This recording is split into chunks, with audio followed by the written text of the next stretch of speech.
نحمده ونصلي على رسوله الكريم اما بعد فاعوذ بالله من الشيطان الرجيم بسم الله الرحمن الرحيم رب اشرح لي صدري ويسر لي امري واحلل عقدة من لساني يفقهوا قولي الحمد لله الكبير المتعال ذي العزة والجبروت والجلال الحمد للہ الحلیم العظیم۔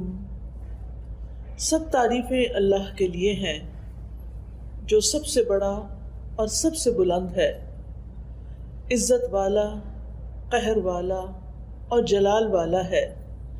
سب تعریفیں اللہ کے لیے ہیں جو نہایت بردبار اور عظیم ہے۔ سب تعریفیں اللہ کے لیے ہیں جو اپنے بندوں کی توبہ قبول فرماتا ہے، برائیوں کو معاف کر دیتا ہے، گناہوں سے تجاوز فرماتا ہے، لغزشوں کو بخش دیتا ہے۔ اللہ کے سوا کوئی معبود برحق نہیں، وہ اکیلا ہے، اس کا کوئی شریک نہیں، اسی کے لیے ساری بادشاہت ہے اور اسی کے لیے سب تعریف ہے۔ اسی کے ہاتھ میں ہر بھلائی ہے اور وہ ہر چیز پر پوری طرح قادر ہے۔ اللہم صلی علی محمد وعلی آل محمد کما صلیت علی ابراہیم وعلی آل ابراہیم انک حمید مجید۔ اللہم بارک علی محمد وعلی آل محمد کما بارکت علی ابراہیم وعلی آل ابراہیم انک حمید مجید۔ قرآن مجید میں اللہ تعالیٰ کا ارشاد ہے، لا یکلف اللہ نفسا الا وسعها لها ما كسبت وعليها ما اكتسبت ربنا لا تؤاخذنا إن نسينا أو أخطأنا ربنا ولا تحمل علينا إصرا كما حملته على الذين من قبلنا ربنا ولا تحملنا ما لا طاقة لنا به واعف عنا واغفر لنا وارحمنا أنت مولانا فانصرنا علی القوم الکافرین۔ اللہ کسی نفس کو اس کی وسعت سے بڑھ کر تکلیف نہیں دیتا، یعنی جس پر کوئی بھی تکلیف آتی ہے وہ اتنی ہی آتی ہے جتنی وہ برداشت کر سکتا ہے۔ جو اس نے نیکی کمائی یعنی کسی انسان نے، وہ اسی کے لیے ہے، یعنی اگر ہم اچھا کریں گے تو اس کا فائدہ کس کو ملے گا؟ کسی اور کو، کرنے والے کو۔ اور جو اس نے برائی کمائی، برا کیا، وہ اسی کے ذمے ہے۔ اچھا کریں گے تو اپنے فائدے کے لیے، برا کریں گے تو اپنے ہی سر لیں گے۔ اے ہمارے رب، اگر ہم بھول جائیں یا ہم خطا کر بیٹھے تو ہماری پکڑ نہ کرنا۔ کتنی خوبصورت دعا ہے، کیونکہ ہم انسان ہیں نا، ہم بھول جاتے ہیں، ہم سے غلطیاں ہو جاتی ہیں، پھر ہم غلطی کر کے کس کے پاس جائیں؟ اللہ ہی کے پاس، کیونکہ اللہ تعالیٰ ہی معاف کرنے والا ہے۔ تو یا رب، غلطی ہو جائے تو ہمیں پکڑنا نہیں۔ اے ہمارے رب، ہم پر ایسا بوجھ نہ ڈالنا جیسا تو نے ہم سے پہلے لوگوں پر ڈالا تھا۔ اے ہمارے رب، اور تو ہم سے وہ بوجھ نہ اٹھوا جسے اٹھانے کی ہم میں طاقت نہیں، اور ہم سے درگزر فرما اور ہمیں بخش دے اور ہم پر رحم فرما، تو ہی ہمارا مولا ہے، بس کافر قوم کے مقابلے میں ہماری مدد فرما۔ یہاں پر اللہ سبحانہ وتعالیٰ نے اپنے قانون سزا اور جزا کے بارے میں کچھ قاعدے اور اصول بتا دیے ہیں۔ پہلی بات تو یہ کہ اللہ تعالیٰ بندوں پر ان کی طاقت سے بڑھ کے بوجھ نہیں ڈالتا۔ دوسرا یہ کہ انسان کو وہی ملے گا جو اس نے کمایا ہوگا، خود کیا ہوگا، محنت کی ہوگی۔ ہاں یہ ضرور ہے کہ اگر کسی نے ایک نیک کام کی بنیاد رکھ دی اور اس کے اثرات اس کی موت کے بعد بھی جاری رہے تو وہ نیکی اس کے نامہ اعمال میں جمع ہوتی رہے گی۔ اسی طرح اگر کسی نے کوئی برا کام شروع کیا، برا ٹرینڈ سیٹ کیا اور وہ مر گیا تو اس کے بعد بھی لوگ جتنے اس برائی میں ملوث ہوں گے اس کا گناہ بھی اس کے ساتھ جائے گا۔ جیسے آج کل سوشل میڈیا کا دور ہے نا، تو کچھ لوگ اپنا فیس بک اکاؤنٹ بنا لیتے ہیں اور اس پر بہت فضول قسم کی چیزیں پوسٹ کرتے رہتے ہیں، اور پاسورڈ انہوں نے بہت چھپا کے رکھا ہوتا ہے۔ پچھلے دنوں میں کسی لڑکے کے بارے میں پڑھ رہی تھی کہ اس نے اسی قسم کی کچھ چیزیں کی ہوئی تھی کہ اچانک اس کی ڈیتھ ہو گئی۔ اب وہ خود فوت ہو چکا ہے، لیکن وہ فحش فلمیں اور ویڈیوز اور چیزیں اس کی فیس بک پر موجود ہیں، اور لوگ اس برائی کو دیکھے چلے جا رہے ہیں۔ تو اب آپ دیکھیے کہ وہ اور نو مور دنیا میں نہیں، کچھ اور پوسٹ نہیں کر رہا، لیکن وہ جو کر چکا ہے، جس کو اس نے بند نہیں کیا تھا، جس پر اس نے توبہ نہیں کی تھی، وہ اس کے اکاؤنٹ میں، اس کے نامہ اعمال کے اکاؤنٹ میں ایڈ ہوتا چلا جا رہا ہے۔ تو اس لیے انسان جو بھی کام دنیا میں کرے سوچ سمجھ کر کرے کہ میرے مرنے کے بعد مجھے کن الفاظ میں یاد کیا جائے گا، ایک اچھے تعمیری کردار کے انسان کے طور پر یا ایک برے انسان کے طور پر۔ کیونکہ مرنے کے بعد انسان کے لیے جو گواہیاں ہوتی ہیں لوگوں کی، مثلا اگر آپ کا اخلاق اچھا ہے، آپ لوگوں کو فائدہ پہنچانے والے ہیں، لوگوں کے کام آنے والے ہیں، تو جس دن آپ دنیا سے جائیں گے اس دن لوگ آپ کے بارے میں کیا کہیں گے؟ کیا کہیں گے بتائیے؟ بہت اچھا انسان تھا، بہت اچھا تھا۔ کوئی ادھر سے آئے گا، اس نے یہ فائدہ مجھے پہنچایا، کوئی ادھر سے آئے گا، وہ روئے گا، وہ کہے گا وہ میرے لیے تو بہت کچھ کرتا تھا، مجھے تو بہت اچھے مشورے دیتا تھا، مجھے تو اس نے فلاں فلاں موقع پہ ہیلپ کی۔ یعنی لوگ اس کی اچھائیاں یاد کریں گے۔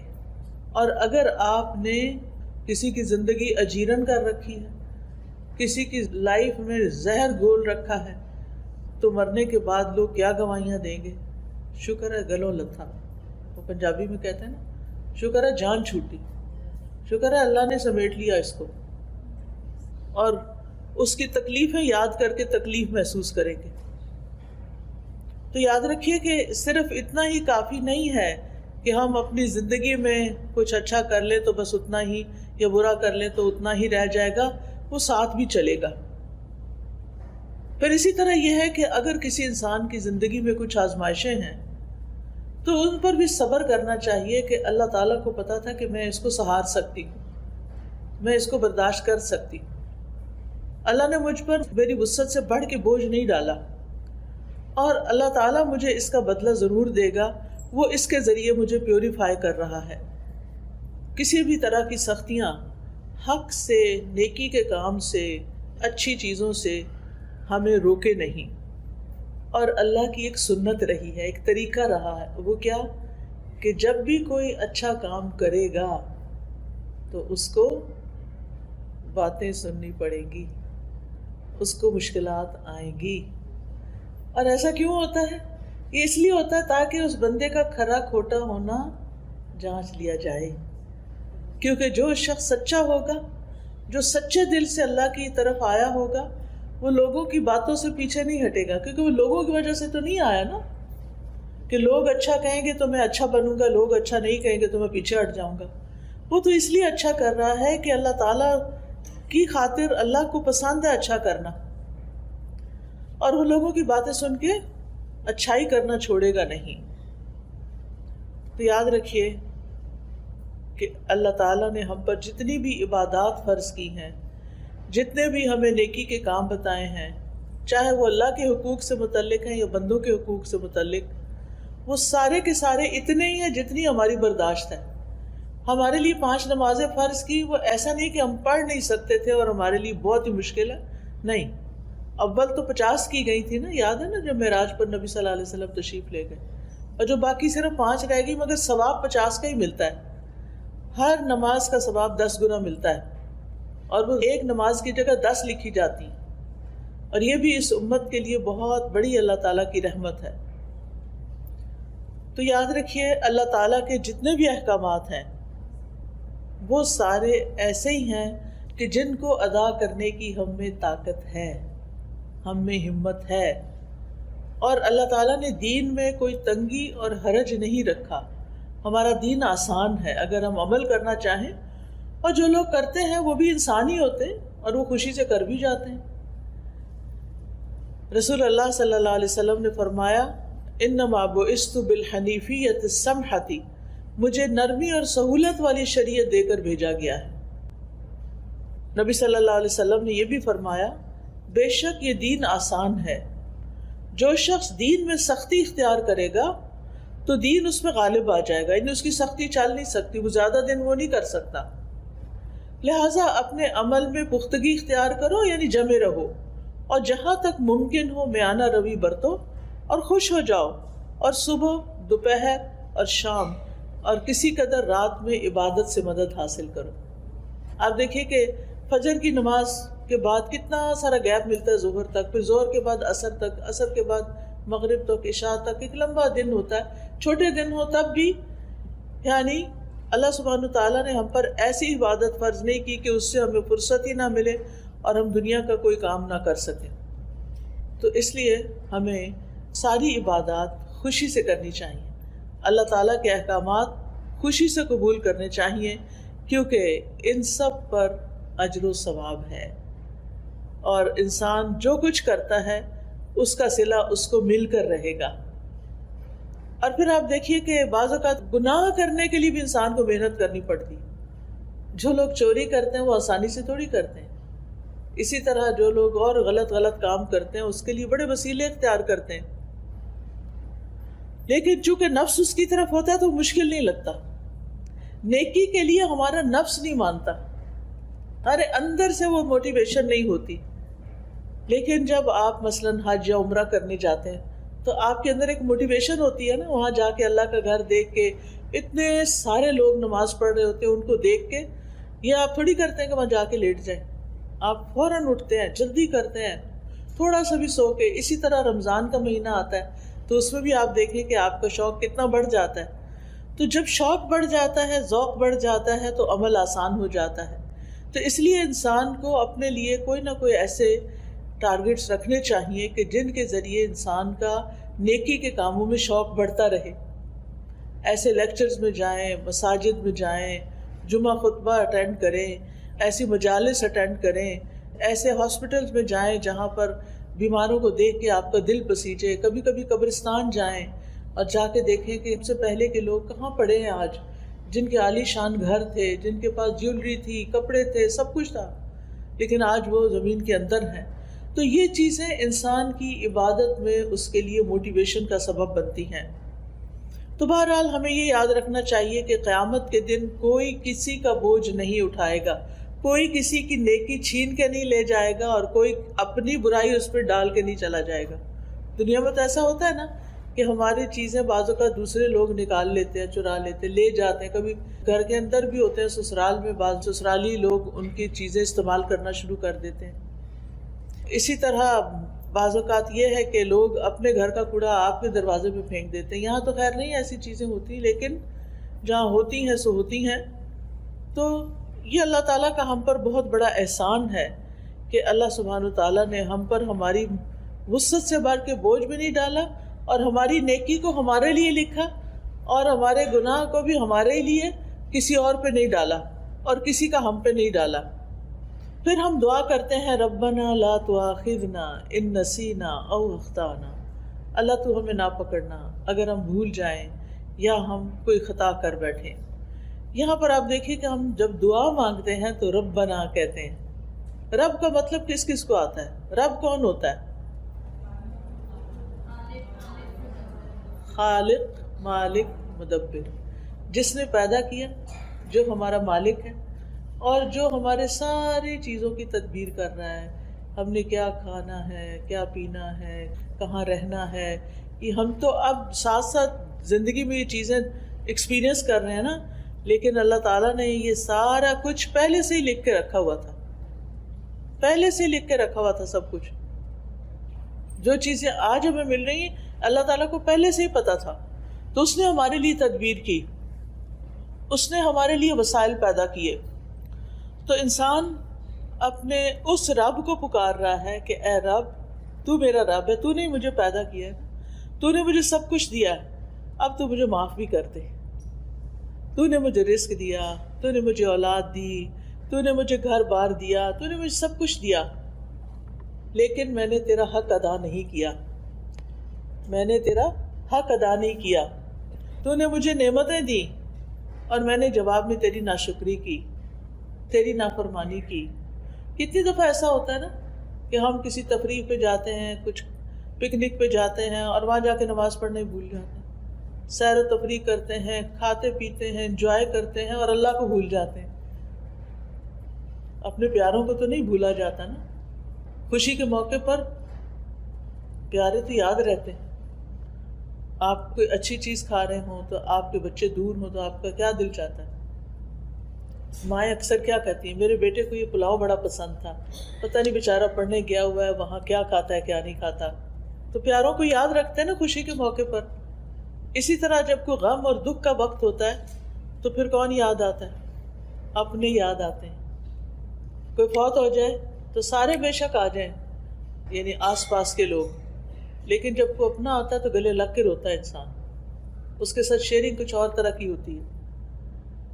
تو اللہ تعالیٰ کے ساتھ بالکل اپنوں والا تعلق ہونا چاہیے، اللہ تعالیٰ کو قریب محسوس کرنا چاہیے، اپنا ہر خوشی اور غم اس کے ساتھ شیئر کرنا چاہیے، اس کی طرف رجوع کرنا چاہیے، نعمتیں ملنے پر شکر ادا کرنا چاہیے، تکلیف آنے پر اس سے صبر مانگنا چاہیے اور دعا کرنی چاہیے۔ اور یہاں پر انسان کیا کہتا ہے؟ ربنا لا تؤاخذنا ان نسینا۔ نسینا کا لفظ ہے نا نسیان سے ہے۔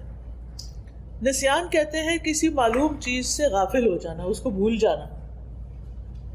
چابی رکھ کے کہیں بھول گئے، پتہ ہے کہ چابی میری ہے، کون سی ہے، کیسی ہے، لیکن پتہ نہیں چل رہا کہاں رکھ دی ہے۔ یعنی ایک چیز جس کو انسان جانتا ہو پھر وہ اس کے دماغ سے غائب ہو جائے تو اس کو ہم بھول جانے کا نام دیتے ہیں۔ اور خطا جو ہے وہ نافرمانی کرنا ہوتا ہے، مخالفت کرنا۔ ارادہ نہ بھی ہو تو انسان اس کے اپوزٹ کر جاتا ہے جو اللہ تعالیٰ نے اس کو کرنے کے لیے کہا ہوتا ہے۔ اسی طرح کسی حکم سے جاہل ہونا، پتہ ہی نہیں کہ وہ کیا کرنا ہے۔ کیا ہم میں سے ہر ایک کو پورے دین کا پتہ ہے؟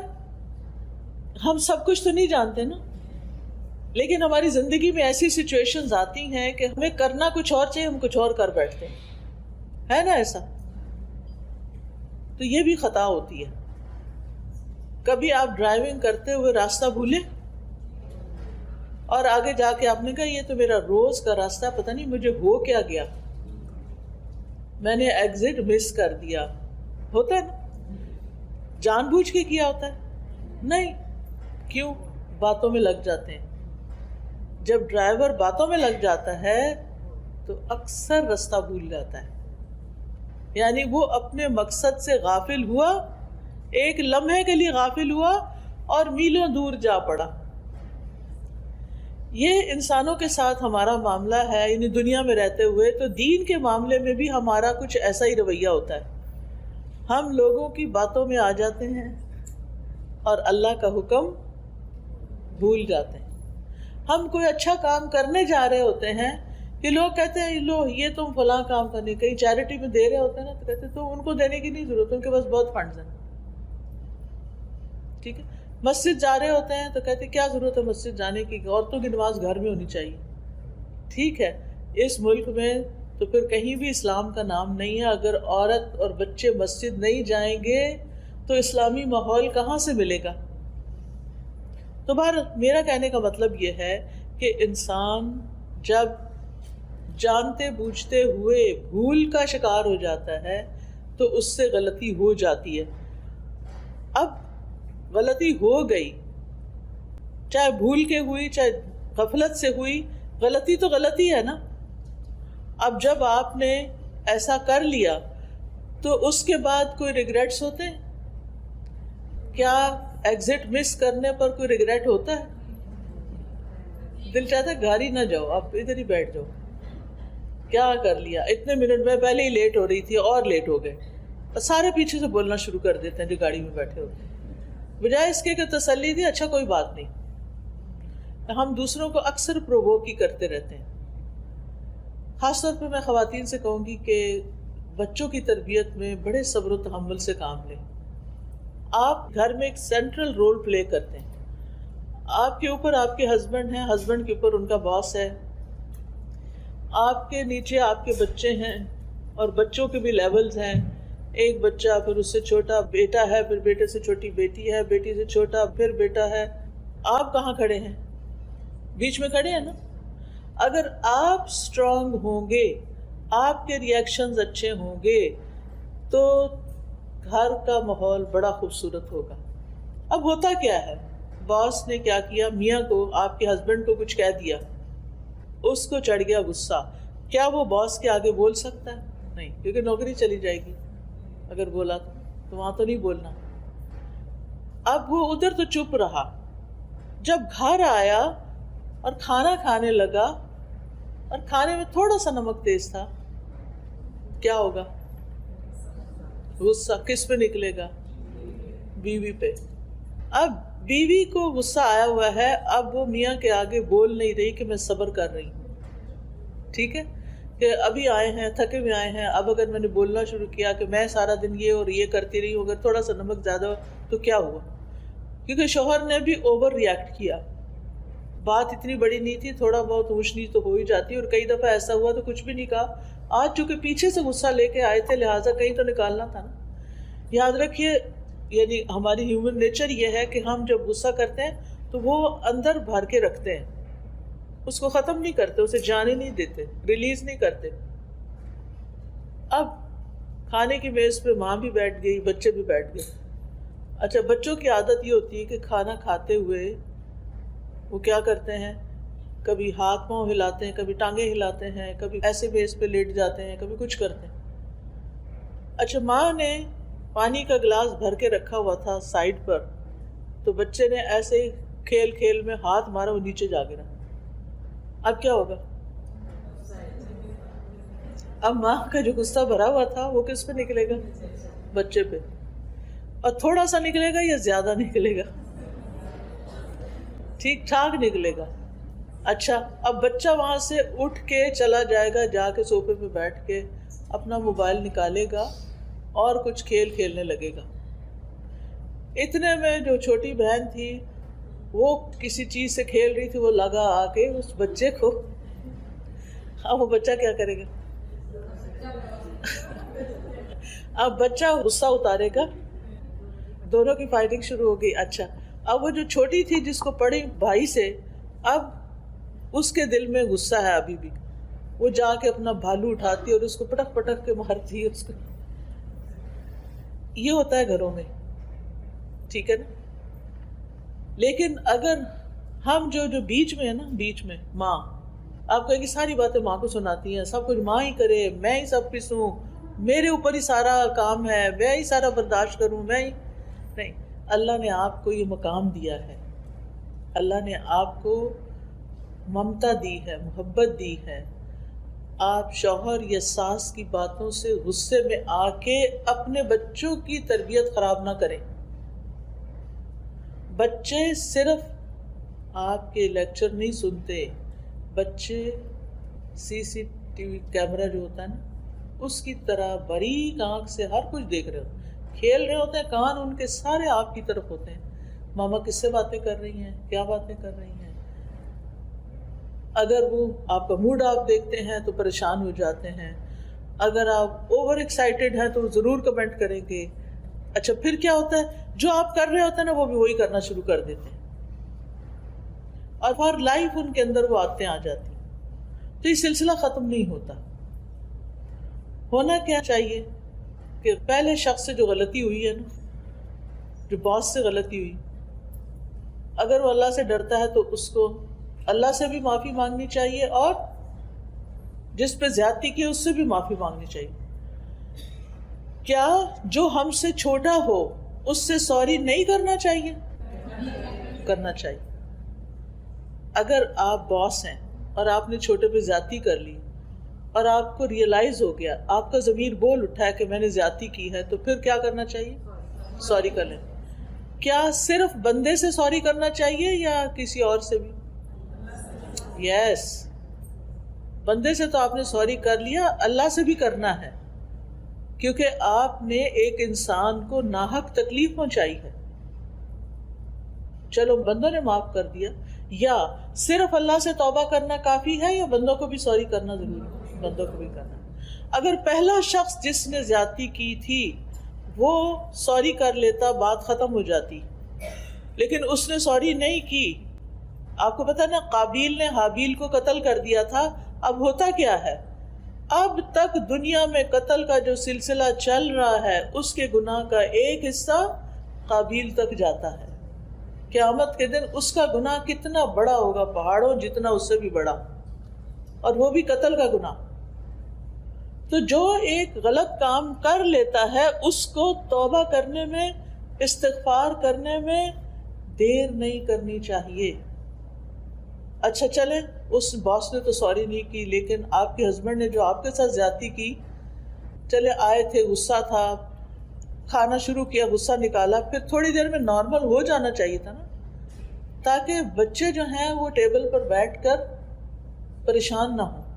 کیونکہ پریشانی کے عالم میں جو کھانا کھایا جاتا ہے نا وہ لگتا نہیں، پھر وہ صحیح طرح ڈائجسٹ ہی نہیں ہوتا. بچے سہمے ہیں بیٹھے ہیں ٹیبل پہ. جو بڑے بچے ہوتے ہیں نا وہ بہت محسوس کرتے ہیں، جو چھوٹے ہوتے ہیں نا وہ تھوڑی دیر میں پھر بھول جاتے ہیں. اب اگر شوہر نے کچھ کہہ ہی دیا تھا غصے میں، تو بحیثیت بیوی اتنا تو سمجھ لینا چاہیے نا کہ میرا شوہر جو ہے اس کا باس اچھا نہیں ہے، اور وہ اس کی وجہ سے فرسٹریٹ ہوتا ہے اور پھر میری شامت آتی ہے، چلو کوئی بات نہیں. اگر وہی آگے سے ہنس کے، یعنی ہنسنا شروع کر دیتی، شوہر غصہ کر رہا ہے، اگر وہ تھوڑا سا ہنس دیتی، چلے آئندہ نہیں ہوگا چھوڑیں اس کو، یا کوئی بھی بات کر دیتی، تو شوہر بھی شاید نارمل ہو جاتا اور بات نہ بڑھتی. اس نے بھی شوہر کے تنقید کو بہت سیریس لے لیا اور چیخنا چلانا شروع کر دیا. بچوں نے وہ تماشا دیکھا، تھوڑی دیر میں بچے نے تماشا کیا، اس پہ اور اس پہ اور اس پہ اور. یعنی آپ سوچئے وہ پہلی غلطی کتنی غلطیوں میں کنورٹ ہوئی. تو اگر ہم ابتدا کرنے والے ہوں تو پھر ہم ہی کو توبہ کر لینی چاہیے، ہم ہی کو ہی ودرا کر لینا چاہیے. اور صبر اسی کا نام ہے. صبر کس چیز کا نام ہے؟ کہ اگر کسی نے کچھ کہہ دیا نا تو کہا کرے او جانے، کوئی بات نہیں، جسٹ اگنور. اپنے آپ کو کہا کرے اگنور کر دو، چھوڑو پرے، اس بیگیج کو اٹھانے کی کیا ضرورت ہے، جانے دو، انسان ہے نا، بس ہو گیا. کوئی اچھی چیز یاد کر لے اس کی. جن انسانوں کے ساتھ آپ کی روزمرہ ڈیلنگ ہوتی ہے، آپ کو چاہیے کہ آپ ان کی خوبیاں ٹپس پر یاد رکھیں کہ ان کے اندر یہ اور یہ اور یہ خوبی ہے، تاکہ جس وقت وہ کوئی خرابی کرے تو آپ کیا کریں، فوراً گردان پڑھ لیں، ان کے اندر یہ اور یہ اور یہ خوبیاں ہیں. خاص طور پر ہسبینڈ کی خوبیوں کا ضرور پتہ ہونا چاہیے کہ وہ ہمارے لیے کہاں کہاں کتنے معاون ہیں، مددگار ہیں، سپورٹر ہیں، ان سے ہمیں کیا کیا فائدے ملتے ہیں. آپ سوچئے کہ اگر میری شادی ان سے نہ ہوتی تو میں کہاں ہوتی. پاکستان کے ایک گاؤں میں یہ بہت سی خواتین کی یہ کہانی، وہ کہاں سے اٹھ کر شادی کی وجہ سے کہاں آ پہنچی. آپ سوچا کریں کہ اگر میری ان سے شادی نہ ہوتی تو یہ میرے بچے کہاں سے آتے، جن کو میں بہت ہی پیار کرتی. کیونکہ بعض اوقات ہم کہتے ہیں نا اس شخص سے ہمیں کچھ نہیں کبھی ملا، اللہ نے اس کے ذریعے آپ کو بچے دیے ہیں، اس پر آپ شکر ادا کریں. تو اس کے علاوہ بھی کوئی اس نے آپ کو کہیں ویکیشن پہ لے کر گیا ہوگا، کوئی شاپنگ کرائی ہوگی، عمرے پہ لے کر گیا ہوگا، کچھ تو کیا ہی ہوگا نا. آخر ہر انسان کے اندر، ٹھیک ہے کچھ لوگوں کی اچھائیاں زیادہ ہوتی ہیں تو وہ اوپر آ جاتی ہیں اور برائیاں دب جاتی ہیں. کچھ لوگوں کی بری عادتیں اتنی زیادہ ہوتی ہیں کہ ان کی اچھائیاں بھی، جو بڑی بڑی اچھائیاں ہوتی ہیں وہ بھی دب جاتی ہیں. تو نتیجہ کیا ہوتا ہے کہ ہم پھر ساری زندگی جل جل کے کڑ کے گزارتے. ہمارا شیطان ہمارے ساتھ جو لگا ہوا ہے نا ہر وقت، وہ کیا کرتا ہے، جب کسی سے کوئی ذرا سی ہمیں تکلیف پہنچتی ہے نا، اس کی 10 اور تکلیفیں یاد کرا دیتا ہے. اس نے وہاں بھی یہ کیا تھا، فلاں موقع پہ بھی کیا تھا، پچھلے اگلے زخم سارے تازے ہو جاتے ہیں. پھر تو آپ نے الٹ کرنا ہے اس کا. دیکھیں اگر آپ کے ہاتھ یا بازو کا کوئی حصہ جل جاتا ہے تو آپ کیا کرتے ہیں، مزید آگ میں دیتے ہیں اس کو، کیا کرتے ہیں، برف لگاتے ہیں. اچھا اور کیا لگاتے ہیں، آئس لگا کے، اور بھی تو کچھ لگاتے ہوں گے. کون سی میڈیسن لگاتے ہیں آپ؟ وہ کہتے ہیں ٹوتھ پیسٹ لگاتے ہیں، کچھ لوگ ہنی لگاتے ہیں. میں اس لیے یاد دہانی کرا رہی ہوں کہ عورتوں کو کچن میں اکثر واسطہ پڑتا رہتا ہے. اس وقت ایسی جلن ہوتی ہے کہ بھول جاتا ہے کیا لگانا ہے. ہنی سب سے اچھی ہے، یاد رکھیے ہنی کچن میں ضرور ہونی چاہیے. کچھ چھوٹی موٹی بھی بھاپ شاپ پڑے تھوڑی دیر بہت کاٹتی ہے، لیکن پھر آپ کا چھالا نہیں بنے گا. یاد رکھیے گا اس میرے نسخے کو، ٹوٹکے کو. انشاءاللہ آپ کو پہلے سے ہی پتا لیکن بھولے ہوئے تھے، جواب نہیں دیا آپ نے. اچھا جناب، تو میرا کہنے کا مطلب یہ ہے کہ جب کوئی ہمارے ساتھ برا کرے تو اس کی اچھائیاں فوراً یاد کر لیں. ہنی لگا لیں، ہنی بھی میٹھی ہوتی ہے نا، اس کی مٹھاس یاد کر لیں. ٹھیک ہے، تو جلن کم ہو جائے گی. تھوڑی دیر اور زیادہ ہوگی لیکن پھر کم ہو جائے گی. چھالے نہیں پڑیں گے، پھر زخم نہیں بنیں گے، پھر نشان نہیں پڑیں گے جلنے کے. تیز ہو نا، جلن زیادہ ہو جائے تو نشان بھی پڑ جاتے ہیں نا، وہ جاتے نہیں. تو ہم نے ایسے ہی جل جل کے نشان اپنے اندر بڑے پکے کیے ہوئے. تو یاد رکھیے کہ غلطی، بھول چوک ہم سب کی زندگی میں ہے. نبی صلی اللہ علیہ وسلم نے فرمایا بے شک اللہ نے میری امت سے غلطی، بھول اور جس چیز پر لوگوں کو مجبور کر دیا جائے اس سے درگزر فرمایا. تو اللہ تعالیٰ معاف کرنے والے، ہمیں بھی لوگوں کو معاف کر دینا چاہیے. مثلا روزے کی حالت میں اگر آپ نے بھول کر کچھ کھا لیا تو کیا ہوا؟ روزہ ٹوٹ گیا؟ نہیں، روزہ نہیں ٹوٹا. یہ نہیں کہ اور کھانے بیٹھ جائیں کہ اب تو روزہ ٹوٹ گیا، اب تو چلو تھوڑا سا اور کھا لو. ایسا نہیں کرنا، بلکہ اندر بھی نہیں لے جانا. یاد آ گیا تو باہر نکال دیں. ٹھیک ہے، لیکن ایک بات یاد رکھیے، ارادتاً کیے ہوئے گناہوں پہ پکڑ ہوتی ہے جو جان بوجھ کے انسان کرتا ہے. قرآن مجید میں آتا ہے وَلَيْسَ عَلَيْكُمْ جُنَاحٌ فِي مَا أَخْطَأْتُمْ بِهِ وَلَكِنْ مَا تَعَمَّدَتْ قُلُوبُكُمْ، اور تم پر اس میں کوئی گناہ نہیں جس میں تم نے خطا کی، اور لیکن جو تمہارے دلوں نے ارادے سے کیا اس پر پکڑ ہے. جس چیز کا پتہ چل جائے یہ غلط ہے تو پھر کیا کرے؟ چھوڑ دے. چھوڑنے کی پوری کوشش کرے. نہ چھٹ رہی ہو وہ برائی، اللہ سے خوب دعائیں شروع کر دے.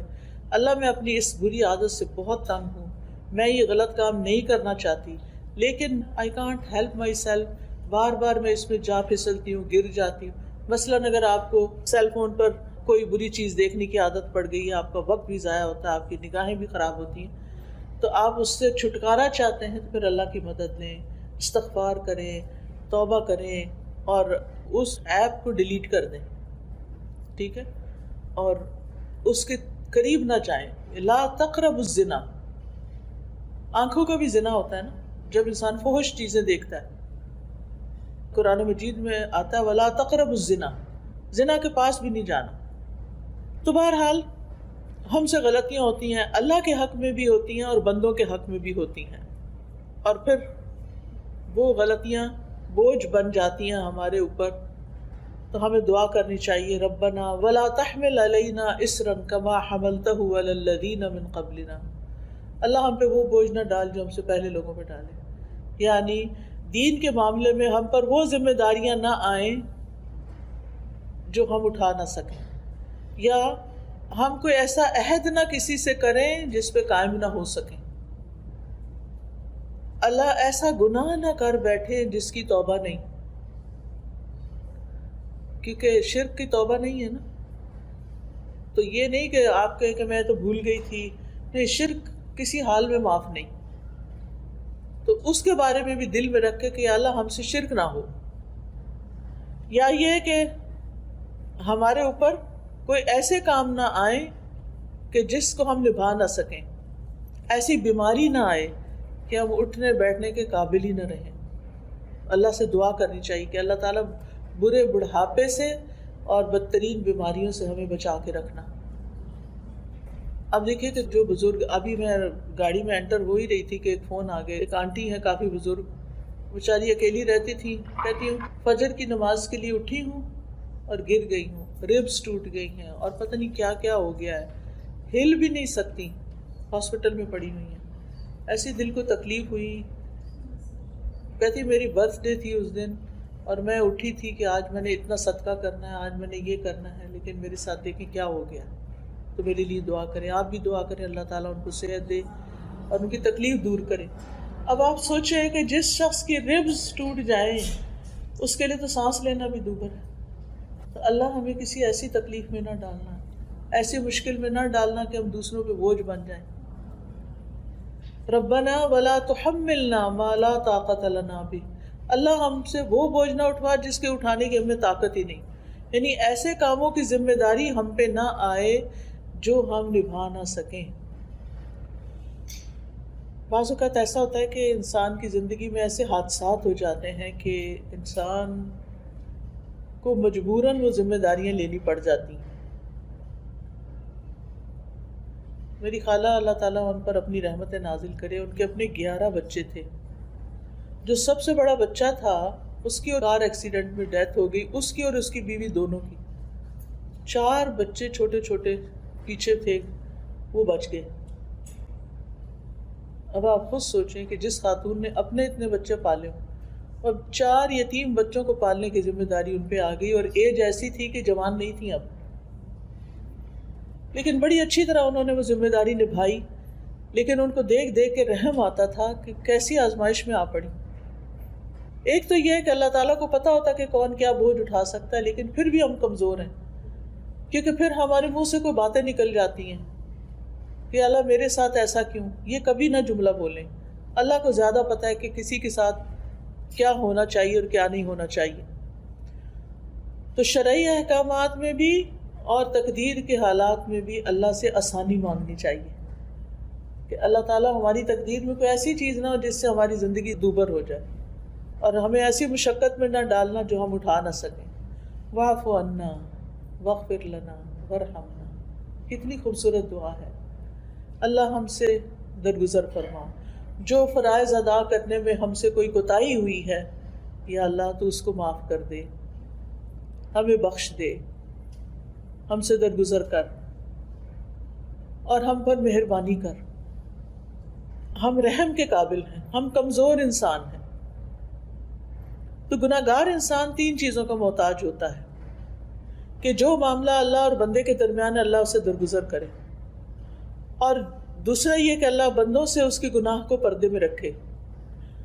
واغفر لنا، استغفار کا مطلب ہوتا ہے ڈھانک دینا۔ بعض اوقات ہم کوئی ایسا گناہ کر بیٹھتے ہیں جس کا صرف اللہ کو پتہ ہوتا ہے، اور پھر ہم ڈرتے ہیں کہ کئی لوگوں کو پتہ نہ چل جائے۔ خاص طور پر جو ٹین ایج ہوتی ہے نا، اس میں انسان سے کوئی ایسی غلطیاں ہو جاتی ہیں بعض اوقات کہ جس پر ساری زندگی وہ پچھتاتا ہے۔ مثلاً بچوں کو نشے کی عادت کب پڑتی، کس ایج میں؟ ٹین ایج، جو پڑھائی کا سٹریس آتا ہے، جو بہت سے سٹریس آتے ہیں۔ پھر اسی طرح پڑھائی میں سیریس ہونے کی بجائے ایسے ریلیشن شپ میں گرفتار ہو جاتے ہیں کہ I love you and I miss you, سارا دن اسی میں گزار دیتے ہیں۔ اب جب نکلتے ہیں نا ٹین ایج سے باہر، 20s میں آتے ہیں اور حقائق سامنے آتے ہیں کہ پڑھا نہیں تو اب ہوگا کیا، اور نشے میں پڑ گئے تو اب کیا ہوگا، تو پھر اس وقت انسان سخت پریشان ہوتا ہے۔ یہ دعا اپنے بچوں کو بھی سکھا دیں، چھوٹے چھوٹے بچوں کو بھی۔ تو گناہگار انسان 3 چیزوں کا محتاج ہوتا ہے کہ اللہ میرے سے جو گناہ ہو گیا، جو اس کا صرف تجھے پتا ہے، تو اس کو معاف کر دے۔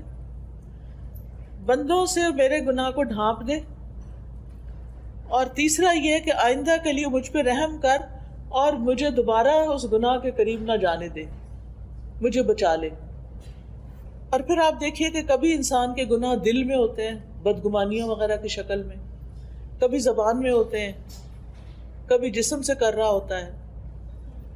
تو جو چیز دل میں ہے یا اللہ اس کا تجھے پتا ہے، تو اس کو معاف کر دے۔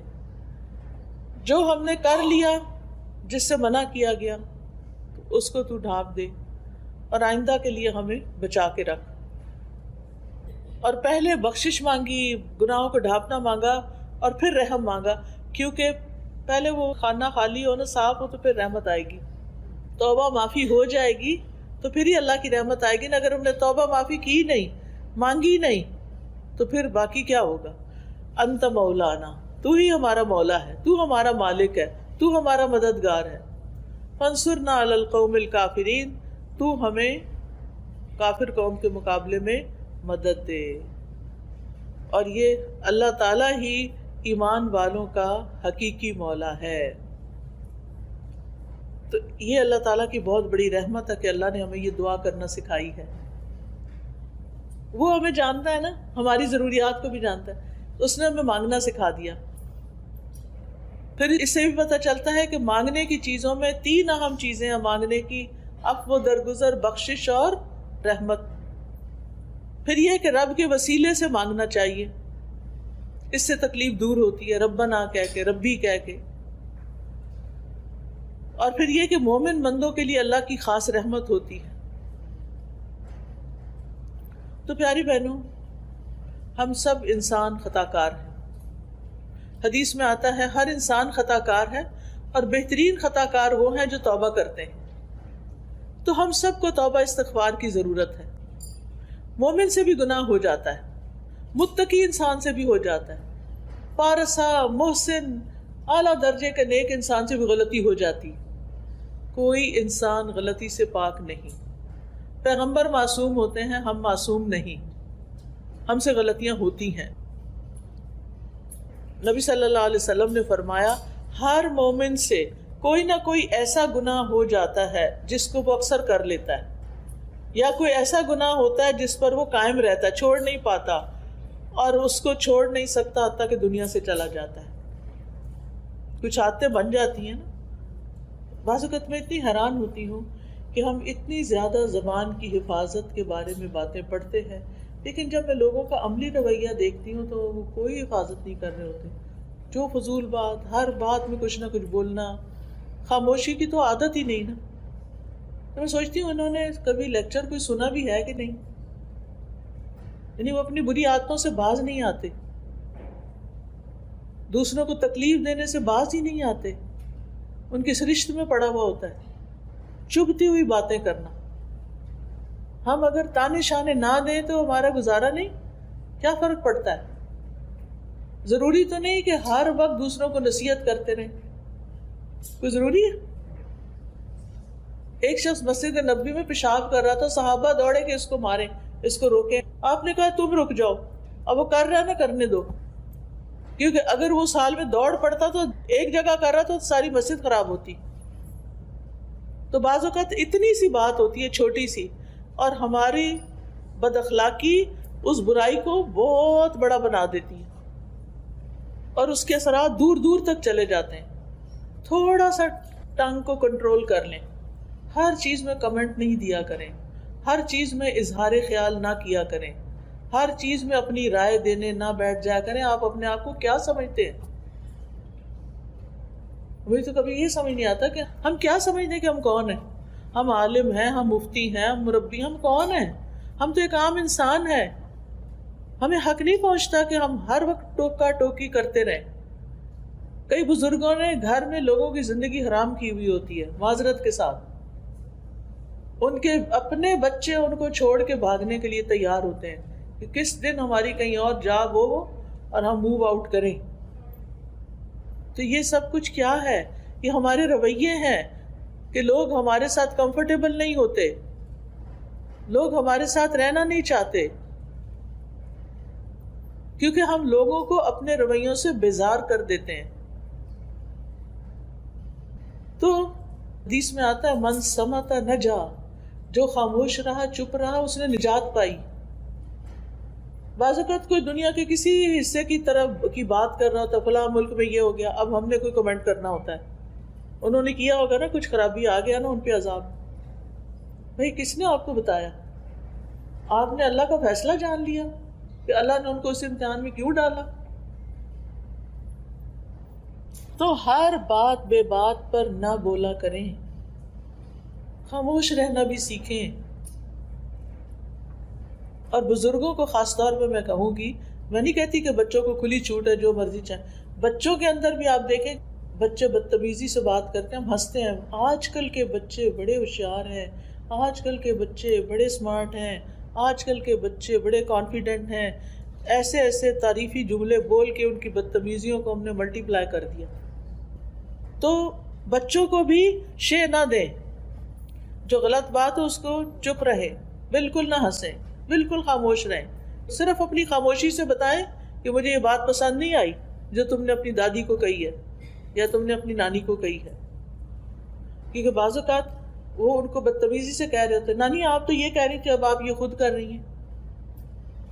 تو اس طرح کی چیزیں جو ہیں ان کو شے نہیں دینی چاہیے. تو بہرحال کچھ عادتیں بڑی مشکل سے جاتی، اس کے لیے اللہ تعالیٰ سے دعا کرنی چاہیے. نبی صلی اللہ علیہ وسلم نے فرمایا مومن کو اس حال میں پیدا کیا گیا ہے کہ وہ فتنوں میں گرنے والا، توبہ کرنے والا اور بھولنے والا ہوتا ہے. یعنی باتوں کو بھلا دیتا ہے جو غلط قسم کے لوگوں کے رویے ہوتے ہیں. جب اسے نصیحت کی جاتی ہے تو وہ واعظ اور نصیحت قبول کرتا ہے، یعنی مان جاتا ہے بات کو، ریزسٹ نہیں کرتا. پھر یہ یاد رکھیے کہ غلط کام، غلط باتیں، زبان کی غلطیاں یہ جہنم میں لے جانے کا سبب بنتی ہیں. گناہ ذلت کا سبب بنتے ہیں. صغیرہ گناہ بھی، چھوٹے چھوٹے گناہ بھی بندے کو ہلاک کر دیتے ہیں. گناہوں کا ایک بوجھ ہوتا ہے جو قیامت کے دن لوگ اپنی پیٹھ پہ اٹھائے ہوئے ہوں گے. اس لیے ہمیشہ گناہوں سے معافی مانگتے رہنا چاہیے، کیونکہ جو گناہ کرنے کے بعد توبہ کرے گا اللہ تعالیٰ اس کو بخش دے گا، کیونکہ اللہ تعالیٰ غفور الرحیم ہے، بڑا بخشنے والا ہے. وہ دن اور رات توبہ قبول کرتا ہے. انبیاء بھی استغفار کرتے تھے. یہ بتائیے کہ نبی صلی اللہ علیہ وسلم دن میں کتنی بار استغفار کرتے تھے؟ 70 سے 100 بار. ٹھیک ہے نا؟ کیا ہم بھی کچھ دفعہ استغفار کرتے ہیں؟ ہم میں سے ہر بہن کو کم از کم 100 دفعہ یہ تسبیح ضرور پڑھنی چاہیے، استغفر اللہ و اتوب الیہ، استغفر اللہ و اتوب الیہ. ایک تسبیح لازماً ہر روز کیا کریں. کیوں؟ اس لیے کہ اگر نبی صلی اللہ علیہ وسلم جو معصوم تھے وہ 100 دفعہ استغفار کرتے تھے تو ہمیں نہیں کرنی چاہیے. ابراہیم علیہ السلام نے کیا دعا کی تھی؟ والذی اطمع ان یغفر لی خطیئتی یوم الدین، وہ ذات جس سے میں توقع رکھتا ہوں کہ قیامت کے دن وہ میری خطائیں معاف کر دے گا. موسیٰ علیہ السلام نے کیا کہا تھا؟ کسی یاد ہے موسیٰ علیہ السلام کی توبہ کی دعا؟ جب ان سے وہ ایک شخص قتل ہو گیا تھا غلطی سے، رب انی ظلمت نفسی فاغفر لی فغفر لہ انہ هو الغفور الرحیم. یونس علیہ السلام نے کون سی دعا کی تھی؟ شابش. داؤد علیہ السلام نے رب اوزعنی ان اشکر نعمتک التی، اور پھر وظن داؤد انما فتناہ فاستغفر ربہ، استغفار کیا تھا انہوں نے. نوح علیہ السلام نے اپنی قوم سے کہا تھا کہ لوگوں استغفار کرو، اللہ بڑا معاف کرنے والا ہے، آسمان سے وہ بارشیں برسائے گا، تمہیں مال اور بیٹے دے گا اور تمہارے لیے نہریں جاری کر دے گا. یہ استغفار کے فائدے ہیں. معافی مانگنے سے یہ کچھ ملتا ہے. آپ کی زندگی میں کسی بھی چیز کی کمی ہے نا، کوئی بھی آپ کا پرابلم ہے، آپ استغفار شروع کر دیں، اللہ تعالیٰ اس مسئلے کو حل کر دیں گے. گناہوں سے توبہ کریں. تمام لوگوں کو استغفار کا حکم ہے، اور ایمان والوں کی تو خاص صفت ہے وَبِالْأَسْحَارِ هُمْ يَسْتَغْفِرُونَ، کہ وہ سحری کے وقت استغفار کرتے ہیں. اور جو اللہ سے معافی کی امید رکھتا ہے اللہ تعالیٰ اس کو معاف کر دیتا ہے. اور بخشش مانگنے والے کے لیے اللہ کا وعدہ ہے کہ جب تک بندہ معافی مانگتا رہے گا اللہ تعالیٰ بھی اس کو معاف کرتا رہے گا. ہر بار گناہ کرنے پر سچی توبہ کرتے رہنا چاہیے، شرمندگی سے معافی مانگتے جانا چاہیے، اور جو استغفار کرے گا اللہ تعالیٰ اس کی بخشش فرما دے گا. حدیث میں آتا ہے رسول اللہ صلی اللہ علیہ وسلم نے فرمایا ہمارا رب تبارک و تعالی ہر رات کو اس وقت آسمان دنیا پہ آتا ہے جب رات کا آخری تہائی حصہ رہ جاتا ہے. وہ کہتا ہے کوئی جو مجھ سے دعا کرے تو میں اس کی دعا قبول کر لوں، ہے کوئی جو مجھ سے مانگے تو میں اسے عطا کروں، ہے کوئی جو مجھ سے بخشش طلب کرے تو میں اس کو بخش دوں. کتنی بڑی بات ہے. اللہ تعالیٰ خود بلاتے ہیں آؤ بخشش مانگو، میں معاف کر دوں گا. ہماری بعض نعمتوں کے راستے میں ہمارے گناہ رکاوٹ ہوتے ہیں، ان سے معافی مانگ لیں تو وہ نعمتیں واپس آ جاتی ہیں. بڑے سے بڑا گناہ استغفار سے معاف ہو جاتا ہے، اور توبہ انسان کو گناہوں سے پاک کر دیتی ہے۔ استغفار دلوں کی صفائی کا ذریعہ ہے۔ گناہ سے دل پہ سیاہ نقطہ لگتا، پھیل جاتا، دل کالے ہو جاتے ہیں، استغفار ان کو چمکا دیتا ہے۔ استغفار سے برائیاں نیکیوں میں بدل جاتی ہیں، اللہ کی رحمت ملتی ہے، اللہ کی محبت ملتی ہے، کامیابیاں نصیب ہوتی ہیں، اچھا سامان زندگی ملتا ہے، رزق، مال اور اولاد میں اضافہ ہوتا ہے، انسان کو خیر و برکت اور طاقت نصیب ہوتی ہے۔ کچھ بیماریوں کا علاج بھی استغفار ہے۔ پھر سینے کی تنگی دور ہوتی ہے، دل کی گھٹن، ڈپریشن، اس کا علاج بھی استغفار ہے۔ بندے کی حالت بہتر ہونے لگتی ہے۔ اللہ کا عذاب نہیں آتا جب تک بندہ استغفار کرتا ہے۔ قیامت کے دن وہ شخص اپنا نامہ اعمال دیکھ کے خوش ہو جائے گا جس میں ڈھیروں ڈھیر استغفار ہوگا۔ استغفار جنت میں داخلے کا ذریعہ ہے۔ تو کرنے کے کام کیا ہیں؟ کرنا کیا ہے؟ کثرت سے استغفار کرنا ہے۔ روزانہ کتنی بار؟ 100 بار۔ نبی صلی اللہ علیہ وسلم تو ایک ایک مجلس میں 100 بار کر لیتے تھے۔ اگر ہم سارے دن میں بھی 100 بار کر لیں تو بڑی بات ہے۔ پھر امید رکھ کے بخشش مانگنی ہے۔ یہ نہیں کہنا ہے پتہ نہیں میرے تو گناہ اتنے زیادہ معاف ہوں گے کہ نہیں، یہ نہیں کہنا۔ یہ سوچنا ہے اللہ معاف کرنے والا ہے، اللہ مجھے معاف کر دے گا۔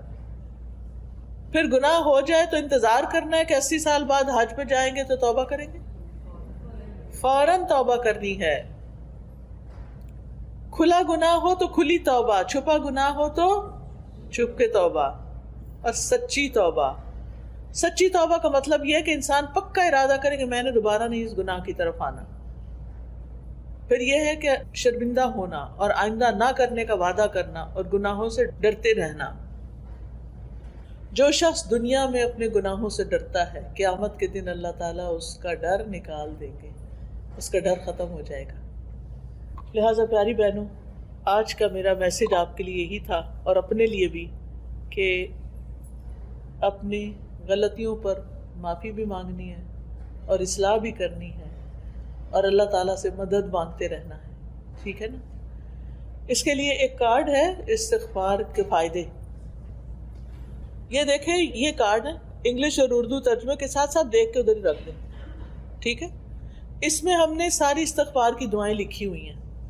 اگر آپ دن میں ایک دفعہ یا ہر جمعے کو بیٹھ کے آخری گھڑیوں میں دعائیں قبول ہوتی ہیں، اس وقت پڑھ لیں، سحری کے وقت پڑھ لیں، یہ آپ میں سے ہر ایک کے پاس ہونا چاہیے۔ اب مجھے نہیں پتا کہ ہر ایک کو پورا آئے گا کہ نہیں، لیکن ایک کتاب ہے ایاک نستعین، ہے آپ کے پاس، اس کے اندر بھی لکھا ہوا ہے استغفار، ٹھیک ہے؟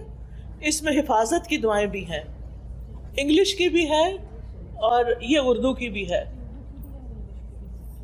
اس کے علاوہ ہمیں ہر وقت کنفیوژن رہتی ہے، یہ کام کریں کہ نہ کریں، یہ رشتہ آیا اب کیا کریں، کبھی اس سے مشورہ کرتے کبھی اس سے۔ سب سے پہلے اللہ تعالیٰ سے مشورہ کریں، استخارہ۔ یہ کارڈ بھی ہر گھر میں ہونا چاہیے۔ پھر بہت سے لوگ بیمار ہیں، دعا کر دیں، کوئی دوسرے تو کریں گے، آپ خود بھی کریں، یہ آیات شفا ہیں۔ اچھا، بعض لوگوں کی بیماری ڈائگنوز نہیں ہوتی، ڈاکٹرز کہتے ہیں آپ کو کچھ بھی نہیں، لیکن آپ کہتے ہیں میں ٹھیک نہیں۔ ایسا ہوا کبھی؟ ہوتا ہے، ہر ایک کے ساتھ ہی تھوڑا بہت ہوتا ہے۔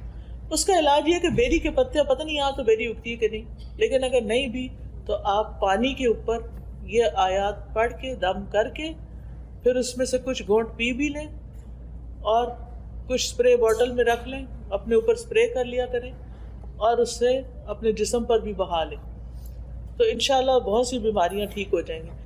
بیری کے پتوں کو ابال کے ایک تسلے میں مٹھی بھر ابال کے جب ان کا رنگ نکل آئے، پھر اس کو ٹھنڈا کر کے اس کے اوپر یہ ساری آیات شفا پڑھ کے، اور پھر اس کو مریض کو تھوڑے سے گھونٹ پلائے بھی اور اس کے جسم پر بہائیں بھی، پورا نہا کے شیمپو وغیرہ کر کے، آخر میں لوٹے میں یا باٹل میں ڈال کے پھر اپنے سارے جسم پر مل کے۔ یہ بہت ہی عمدہ علاج ہے ایسی بیماریوں کا جو ڈائگنوز نہ ہو۔ پھر نماز کے بعد کے مسنون اذکار ہیں، یہ حفاظت کی دعائیں، یہ بھی اردو انگلش میں ہیں۔ آپ دیکھیے کہ پتہ نہیں $2 کی یا $3 کی ہیں، لیکن اس سے آپ کے کتنے ہزاروں ڈالر بچ سکتے ہیں اگر اللہ تعالیٰ آپ کو پروٹیکشن دے۔ یہ دعائیں جو ہیں مومن کا ہتھیار ہوتی ہیں، قلعہ ہوتی ہیں۔ پھر اسی طرح تسبیحات کے فائدے، انگلش میں ہے. یہ لا الہ الا اللہ کا کارڈ ہے. آپ کے ساتھ اگر نان مسلم کام کرتے ہیں تو آپ ان کو یہ کارڈ دے سکتے ہیں کسی بھی موقع پر، تاکہ ان کو پتہ چلے کہ اللہ کے سوا کوئی الہ نہیں. جو نعمتیں ملی ہیں اگر آپ ان کو باقی رکھنا چاہتے ہیں تو یہ شکر ادا کرنے کا کارڈ ہے الحمدللہ کا. ٹھیک، الحمدللہ کہنے سے نعمتیں بڑھتی بھی ہیں اور جو ہیں محفوظ بھی رہتی ہیں، نقصان سے آپ بچتے ہیں. تو آپ کو کیا کرنا ہے، یہ جیسے کوئی شادی ہوتی ہے کسی کی یا کچھ، شادی کے تحفے کے ساتھ آپ یہ کارڈ بھی دے سکتے ہیں.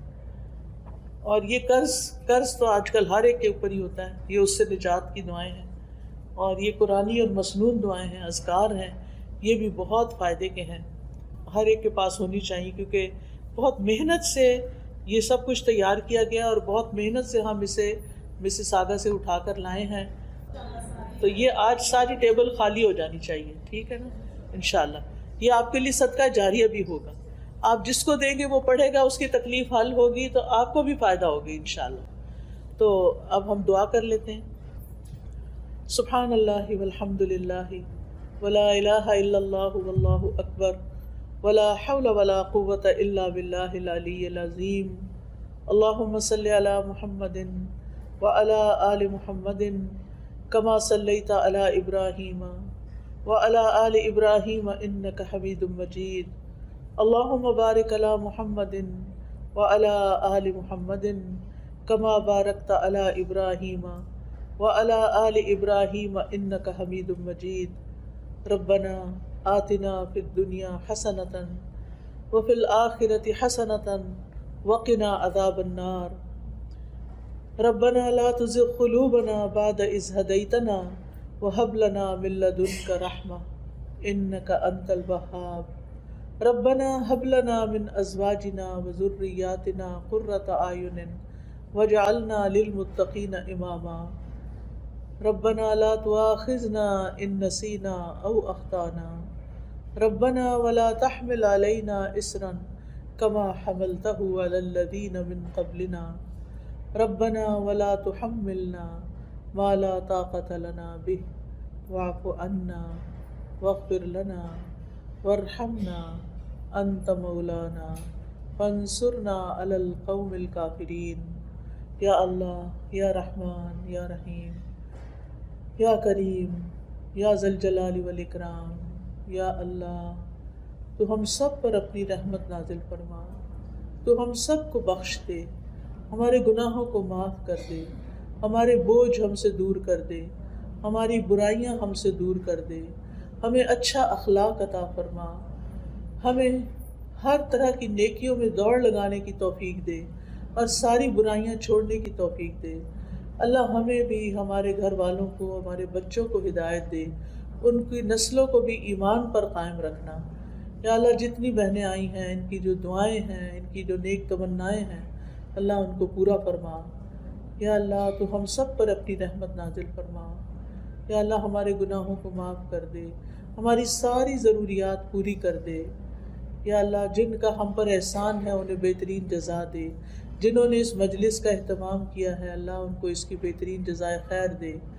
اور جو بہنیں آئی ہیں ان کو آنے پر یا اللہ بخش دے. یا اللہ، ہم سب کو نیکی کا امبیسڈر بنا دے اور برائیوں سے بچا لے. اللہ، ہمارے بچوں کو رزق حلال عطا فرما. اللہ، ان کی مشکلات آسان فرما. یا اللہ، جن کی شادی نہیں ہوئی انہیں نیک رشتے عطا فرما. یا اللہ، جن کی اولاد نہیں انہیں نیک صالح اولاد عطا فرما. یا اللہ، فلسطین کے مسلمانوں پر اپنی رحمت فرما. اللہ، ان کی مشکل آسان کر دے. اللہ، ان کی حفاظت کر دے. یا اللہ، ہمیں ان کے لیے کچھ کرنے کی توفیق دے. یا اللہ، ہمارے گناہوں کو معاف کر دے. یا اللہ، اس مسجد میں خیر و برکت پیدا کر دے. اس مسجد کی انتظامیہ کو جزائے خیر عطا کر. یا اللہ، جتنی بہنیں آئی ہیں، جنہوں نے بھی سنا ہے، جو بھی سننے والے ہیں، سب کو اجر عظیم عطا فرما. ہمارے والدین پر اپنی رحمت فرما. ہمارے فوت شدگان کی بخشش فرما دے. ہمیں نیکیوں کی توفیق دے. ربنا تقبل منا انک انت السمیع العلیم وتب علینا انک انت التواب الرحیم. وصلی اللہ تعالی علی خیر خلقہ محمد وعلی آلہ واصحابہ واہل بیتہ اجمعین برحمتک یا ارحم الراحمین. الہی آمین. سبحانک اللہم و بحمدک اشہد ان لا الہ الا انت استغفرک و اتوب الیک۔ السلام علیکم ورحمۃ اللہ وبرکاتہ۔